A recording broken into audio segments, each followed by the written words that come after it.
আসুন আমরা সবাই শুনি এই হুজুর দেশের জন্য কি বলেন। আসলে এদেশে হিন্দু, বৌদ্ধ, খ্রিস্টান এবং মুসলমানদের মধ্যে যে ধর্মীয় সম্প্রীতি এবং সহাবস্থান বজায় রয়েছে, আমি ব্যক্তিগতভাবে বিশ্বাস করি আমাদের আশেপাশে যে কোনো দেশের চাইতে এদেশে অন্যান্য ধর্মাবলম্বীরা সবাইরা সব ধরনের মানুষরা খুব শান্তিপূর্ণভাবে মিলেমিশে বসবাস করে।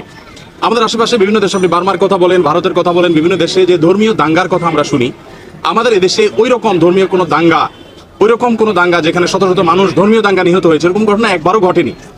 এবং এদেশে আলেম সমাজ খুবই সচেতন। প্রথম দিন থেকে আমরা অনবরত বলে যাচ্ছি, চিৎকার করে যাচ্ছি। আপনারা দেখেছেন মাদ্রাসা শিক্ষার্থীরা কিভাবে মন্দিরগুলো পাহারা দিয়েছে।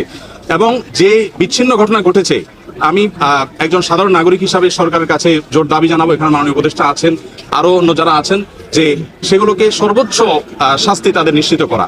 এবং বিচ্ছিন্ন ঘটনাকে কেন্দ্র করে যে গুজব বা প্রপাগান্ডার প্রচেষ্টা চালানো হয়ে থাকে, এটা আমার মনে হয় যে কোনোভাবে সফল হবে না, কারণ দেশের মানুষ খুবই